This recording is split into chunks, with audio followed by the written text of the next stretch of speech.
حضرت عبداللہ بن شداد کہتے ہیں کہ میں حضور علیہ الصلوۃ والسلام کے پیچھے نماز میں تھا، سجدہ اتنا طویل ہو گیا کہ ہمیں لگا کہ امر الہی آ گیا ہے، اللہ کا حکم آ گیا ہے، اور حکم الہی کی وجہ سے حضور کا وصال ہو گیا ہے، یا پھر یوں ہوا ہے کہ کوئی وحی کا نزول ہو رہا ہے۔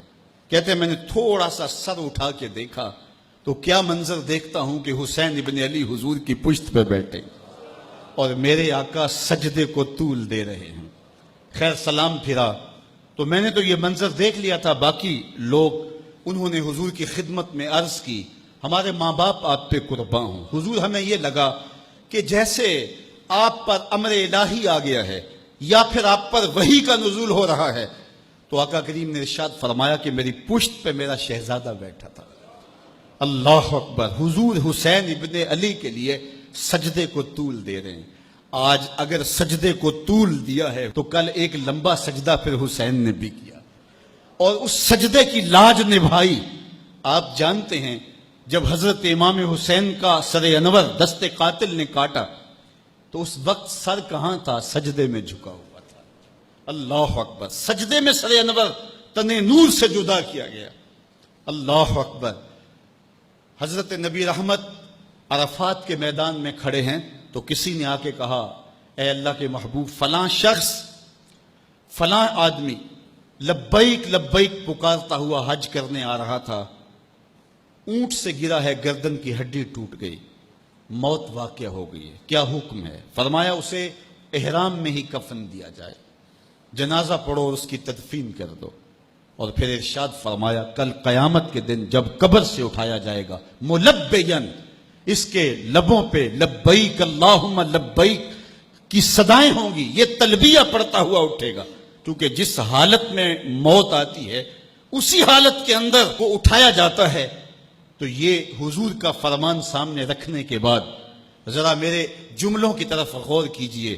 حسین ابن علی کا سر قاتل نے اس وقت کاٹا جب سجدے میں جھکا تھا، اور قبروں سے اٹھائے جائیں گے لیکن حسین ابن علی کا سر سجدے سے اٹھایا جائے گا۔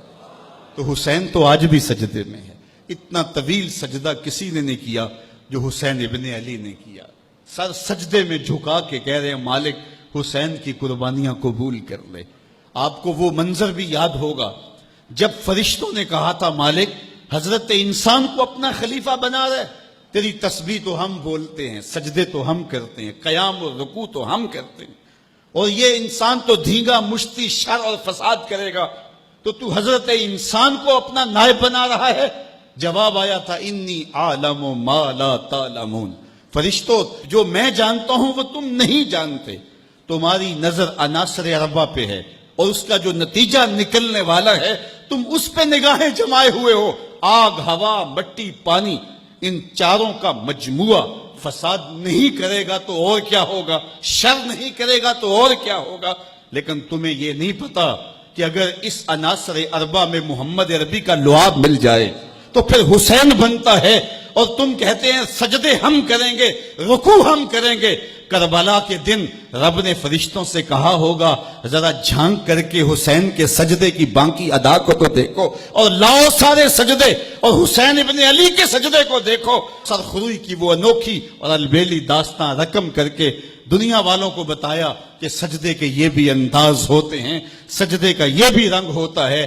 اس پیاسے پر علی شیر خدا کو ناز ہے، اس نواسے پر محمد مصطفیٰ کو ناز ہے۔